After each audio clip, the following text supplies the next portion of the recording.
ऋग्वेद मंडल number 9, ये कहाँ से प्रकाशित है, किसने छापा है? ये है प्रकाशक है सर्वदेशीय कार्य प्रतिनिधि सभा, महर्षि सिद्धांत भवन, रामलीला मैदान, नई दिल्ली से। और ये देखिएगा, ये इसका अनुवाद करता है, यहाँ से ये मुद्रित है।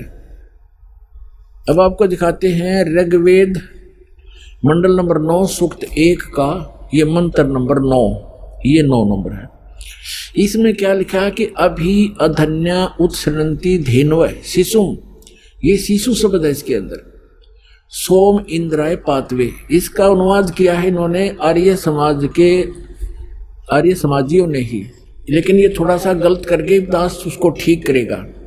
उस सोम माने परमात्मा, उस सोम स्वभाव वाले पुरुष नहीं परमात्मा। देखो सोम माने ये स्वयं ही, यहाँ पर ये खुद ही लिख रहे हैं प्रथम मंत्र में, प्रथम मंडल नंबर 9, 9वां मंडल सूक्त नंबर 1 का मंत्र नंबर 1 में ये सोम माने सोम स्वभाव वाला परमात्मन, हे सोम स्वभाव परमात्मन, ओ सोम माने परमात्मन। तो इसमें ये सोम शब्द है यहाँ पर।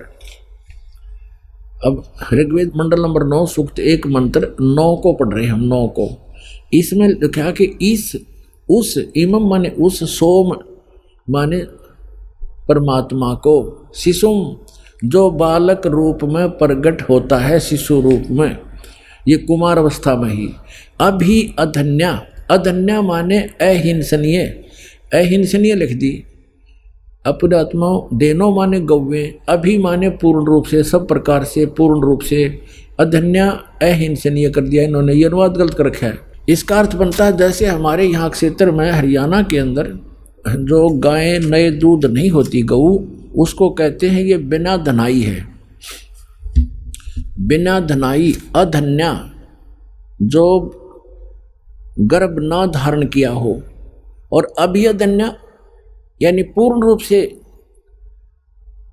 जो बिना धनाई, कंवारी। अभिअधन्या का माने है कंवारी, जिसको बैल ने कभी टच ना किया हो, यहाँ स्पष्ट इसका अर्थ बनता। अब देखें ऋग्वेद मंडल नंबर 9 सूक्त नंबर 1 का ये मंत्र नंबर 9 पढ़ रहे हम। उस, इसका अर्थ ये बनता है उस अमर पुरुष को, उस अमर पुरुष अर्थ जो शिशु रूप में प्रकट होता है, उस अमर पुरुष की परिवर्ष की लीला, ये कहते हैं। इनका अर्थ पढ़े पहला, उस सोम स्वभाव वाले पुरुष को यानी परमात्मा को जो शिशु रूप में प्रकट होता है। अभी ये तो गलत कर रहे हैं, कुमार अवस्था में श्रद्धालु पुरुष को जो शिशु रूप में प्रकट होता है, अभी सभी प्रकार से। अधन्य माने कंवारी, धेनव माने गौवें, तृप्त करती हैं, तृप्त करती है माने उसका पालन पोषण करती है, परवरिश की लीला होती है। तो इसका अर्थ है उस उन कंवारी गायों के द्वारा उस शिशु रूपधारी परमात्मा, बालक रूपधारी अमर पुरुष की परवरिश की लीला होती है। कंवारी गायों द्वारा अभी अधन्या धेनव शृणंती तृप्त करती हैं, शिशु माने कुमार, शिशु रूप में प्रकट परमात्मा को। अपनात्मा हमने सबसे पहले ये पहचान करनी है कि जिस भगवान की, जिस अल्लाह की, जिस खुदा की हम भक्ति कर रहे हैं, वो सचमुच भगवान भी है कि नहीं। बिल्कुल सही है। अब हम कोई सौदा करने जाते हैं, लाल लेते हैं या कोई भी वस्तु लेते हैं, तो हम ये तो देख ले ये वस्तु वो है कि नहीं।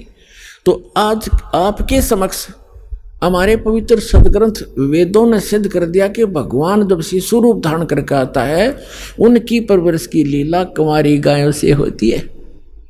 और परमेश्वर ने स्वयं 600 वर्ष पहले यह लीला की, क्योंकि वो तो गुण है, वो करते ही करते हैं।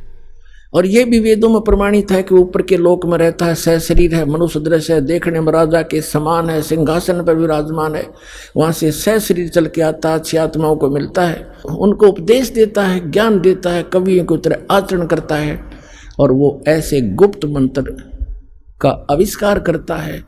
और यही आदरणीय गरीबदास साहिब जी ने बता दिया, यही हमारे 600 वर्ष पहले मालिक ने लीला की, उनकी जीवनी में विद्यमान है। तो गरीबदास साहिब जी ने कहा है, हम सुल्तानी नानक तारे दादू को उपदेश दिया, जात जुलाहा भेद न पाया वो काशी मोह कबीर हुआ, अनंत कोट ब्रह्मंडे का एक रति नहीं भारे, सतगुरु पुरुष कबीर हैं ये कुल के सर्जनहारे। आगे रामानंद और परमेश्वर की गोष्ठी कभी फिर सुनाएंगे। ऐसा कमाल कर रखा गरीबदास जी ने, यथार्थ चित्रार्थ कर रखी है परमात्मा की आंखों देखी महिमा।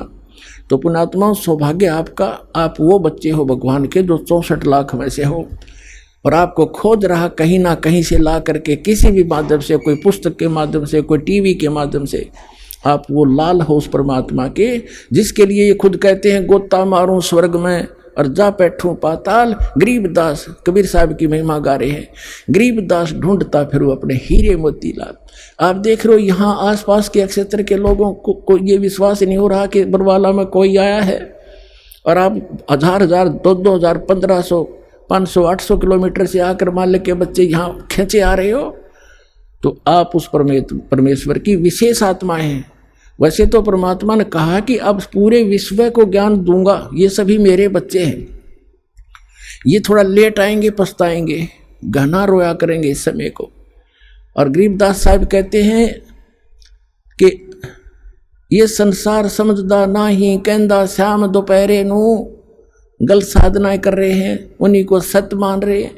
इसे गंदे लोक में इतने दुख पा रहे हैं, फिर भी कहते हैं हम ठीक ठाक हैं, यहाँ खाक ठीक ठाक है। आज से कुछ भी है, मुख्यमंत्री है, कल एक्सीडेंट में मर जाता है, खाक ठीक ठाक है, कल गधा बनेगा। तो कहते हैं ये संसार समझदा नहीं, कहंदा श्याम दोपहरे नू, जल रहे हैं धूप में और कह रहे हैं हम ठीक ठाक हैं, श्याम बता रहे हैं इसको।